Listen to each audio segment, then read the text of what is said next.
Assalamualaikum warahmatullahi wabarakatuh. Halo guys, di sini kita akan menjelaskan mengenai apa itu keadilan. Kita juga di sini akan mewawancarai tentang apa itu keadilan ke berbagai sumber. Sebelum itu, di sini kita akan memperkenalkan masing-masing dari kita dulu. Untuk pertama itu nama saya adalah Raka Bayus Prasyanto dengan nomor NPM 202313 152.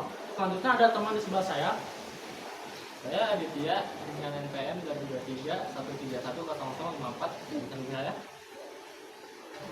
Saya Muhammad Tobias Hanikmanuddin, NPM saya 2023 131 0049. Dan saya Sandra Oktaviani, NPM saya 2023 13194. Dan saya Muhammad Urialfa dengan NPM 2023 131 0047. Oke, setelah kita memperkenalkan diri, mari kita akan lanjut ke materinya dan juga wawancara. Tapi sebelum itu, saya akan menjelaskan dulu siapa yang bakal dapat bagian materi. Untuk wawancara, di sini kita punya teman Divya yang tadi sudah dikenalkan untuk bagian materinya. Lalu untuk bagian materi kedua itu ada Yanfa atau Irfan. Untuk bagian materi selanjutnya dan wawancara itu untuk dari kita bertiga. Kamu nggak? Ya, saya bagian penutupan. Oh, penutupan kesimpulan ya kamu? Iya. Untuk teman satu lagi kita di sini dia berhalangan hadir. Ini harus dijelasin kawan-kawan. Ayo udah gak usah katakan.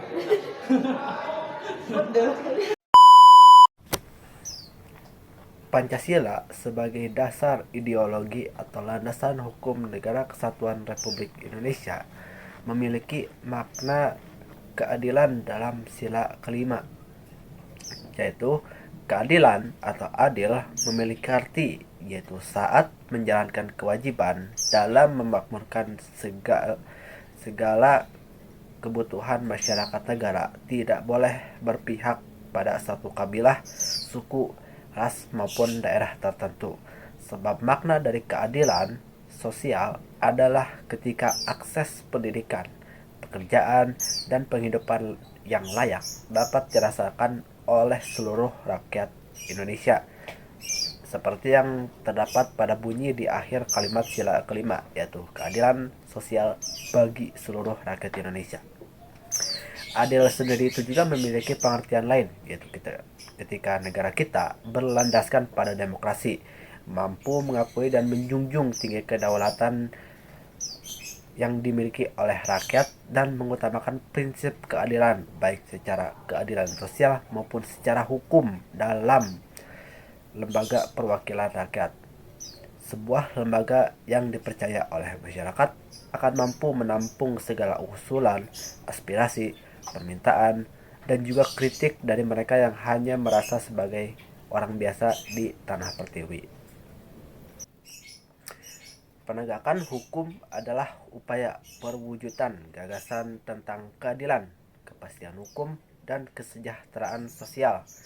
Oleh karena itu, penerapan hukum pada hakikatnya merupakan proses perwujudan gagasan. Penegakan hukum adalah proses upaya untuk menerapkan, menjalankan norma hukum sebagai pedoman bagi pelaku perdagangan dan hubungan hukum dalam kehidupan bermasyarakat dan satu negara. Jadi, hukum yang tegas dan adil membuat hukum lebih tinggi. Ada keuntungan, ada manfaat yang dapat diandalkan dan dapat dipercaya untuk semua pihak. Hukum yang berpihak pada keadilan tidak hanya membutuhkan aparat penegak hukum, tetapi juga aparat penegak hukum yang memiliki etika dan integritas yang tinggi. Etika penegak hukum diharapkan mampu menerapkan hukum dengan sebaik-baiknya demi tercapainya tujuan hukum, antara lain yaitu melakukan keadilan. Oleh sebab itu, keadilan sudah seharusnya menjadi nilai dasar yang diterapkan dalam hidup bernegara agar terwujudnya nilai Pancasila, yaitu keadilan sosial bagi seluruh rakyat Indonesia dan terwujudnya cita-cita kesejahteraan seluruh warga dan wilayahnya. Maka dari itu, di video kami kali ini akan membahas dengan cara mewawancari dari masyarakat sendiri mengenai apakah keadilan di Indonesia sendiri ini sudah terrealisasikan atau belum. Untuk selanjutnya materinya akan saya berikan kepada Cindy. Di sini saya akan menjelaskan hukum dan konsepsi keadilan serta keadilan sosial dan juga upaya pemerintah dalam melaksanakan nilai Pancasila sila kelima dalam bentuk nilai keadilan. Hukum adalah undang-undang yang dibuat atau ditegakkan melalui Kementerian Sosial atau pemerintah untuk mengatur Wait a minute! Who are you? Meanwhile, in our universe.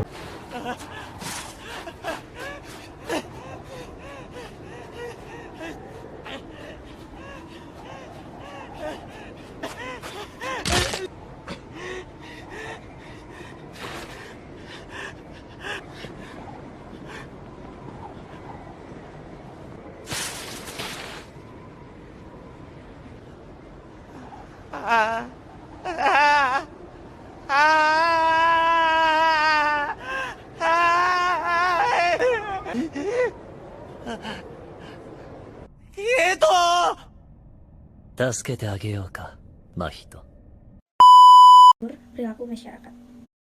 Hukum yang ditegakkan oleh negara dapat dibuat oleh legislatif kelompok atau legislator tunggal yang menghasilkan undang-undang oleh eksekutif melalui keputusan dan peraturan yang telah ditetapkan oleh hakim atau presiden. Sistem hukum bervariasi di setiap negara. Penciptaan hukum itu tersendiri dipengaruhi oleh konstitusi, tertulis atau diam-diam, dan hak-hak yang dikodekan di dalamnya.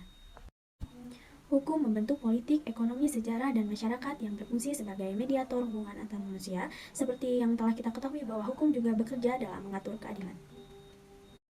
Begitupun hukum di Indonesia yang mengacu kepada Pancasila sila kelima, yaitu keadilan sosial bagi seluruh rakyat Indonesia.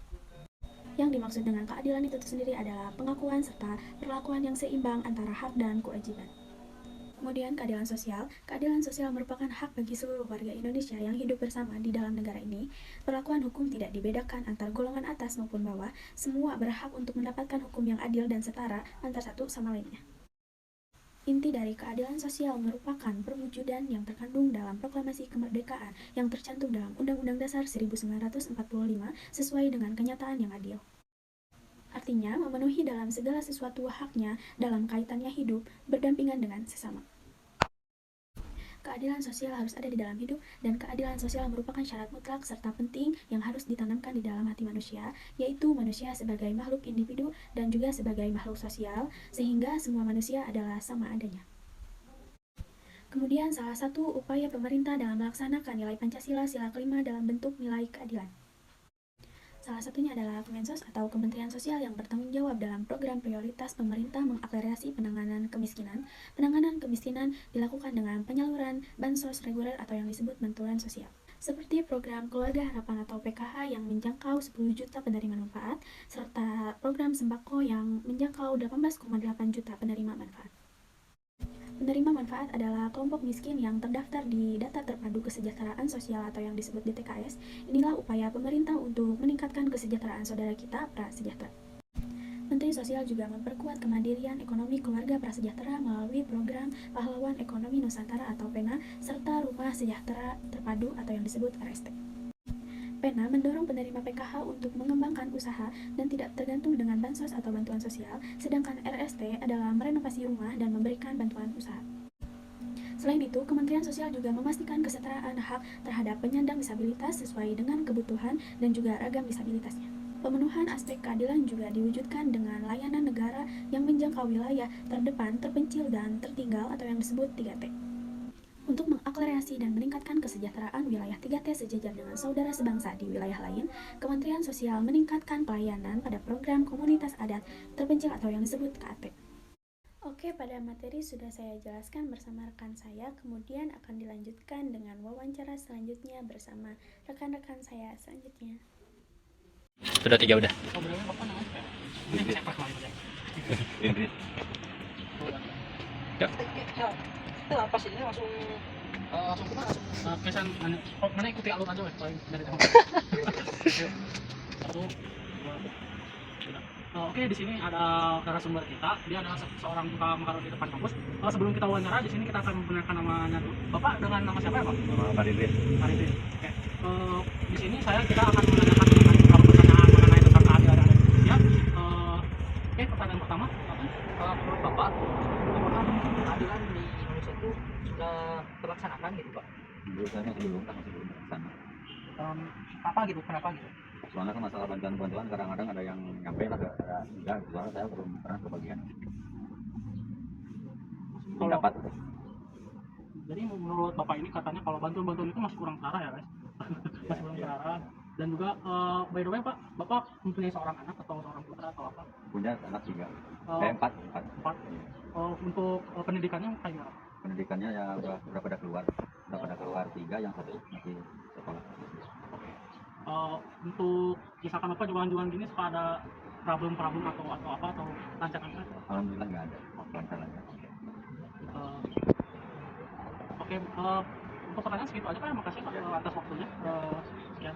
Halo, selamat siang. Di sini saya akan mewawancarai seseorang. Pertama-tama, silakan perkenalkan dulu namanya siapa, tinggalnya di mana, dan kerjanya sebagai apa. Nama Muhammad Sabi, tinggal di Perum dan pekerjaan sebagai waiter. Oh, baik. Saya di sini mempunyai beberapa pertanyaan. Silakan langsung jawab saja ya. Ya. Sendiri tahu bunyi sila kelima di Indonesia itu seperti apa? Yaitu keadilan sosial bagi seluruh rakyat Indonesia. Menurut makna sila kelima di Indonesia sendiri itu seperti apa sih? Maknanya itu yaitu keadilan terhadap manusia, baik itu kalangan atas maupun kalangan bawah. Oh, baik. Nah, ini menurut apakah pemerintah di Indonesia itu sudah menerapkan keadilan tersebut kepada masyarakat Indonesia? Belum sih, soalnya banyak di kalangan bawah itu belum bisa mendapatkan bantuan sosial. Dan kebanyakan bantuan sosial itu didapat oleh kalangan atas. Oh, berarti sendiri belum pernah merasakan bantuan dari pemerintah itu sendiri? Belum. Harapan untuk pemerintah di Indonesia yang belum adil seperti itu bagaimana sih harapannya? Harus bijak lagi terhadap pemilihan antara kalangan bawah dan kalangan atas agar mendapatkan bantuan sosial tersebut. Sudah seperti itu? Sudah seperti itu aja ya. Dicukupkan, terima kasih sudah menjadi narasumber. Oke, di sini kita sudah ada narasumber. Untuk pertama saya akan memperkenalkan narasumber dulu. Ibu dengan nama siapa? Pekerjaan apa? Assalamualaikum, nama saya Lunetio Hayati. Saya bekerja sebagai wira swasta. Mungkin anaknya ada berapa gitu? Anaknya 1, Kalau sekarang dia lagi kuliah atau lagi apa? kuliah. Di sini saya akan menanyakan beberapa pertanyaan mengenai tentang keadilan yang ada di Indonesia. Pertama, apakah keadilan di Indonesia ini udah terlaksana dengan baik atau enggak menurut Ibu? Menurut Ibu, pendapat Ibu itu udah terlaksana dengan benar atau enggak? Sudah sejak pemerintahan Jokowi, keadilan itu sudah semakin membaik. Oh, seperti itu. Tapi menurut beberapa orang atau menemukan beberapa fakta yang terbukti bahwa program-program yang diberikan oleh Pak Jokowi itu tidak terarah atau tidak tepat sasaran, seperti bansos ataupun KIPK yang sering meloncat kemana-mana. Menurut pendapat Ibu tentang hal itu bagaimana? Kalau menurut saya, segala kebijakan itu pasti ada kekurangan dan kelebihannya. Mungkin 30% atau 20% ada miss, ada kekurangan. Tapi kan yang 70 atau yang 80% itu sudah berjalan dengan baik. Oke. Ada satu kutipan yang pernah diungkapkan oleh Pak Mahfud MD mengenai kepemilikan tanah yang ada di Indonesia.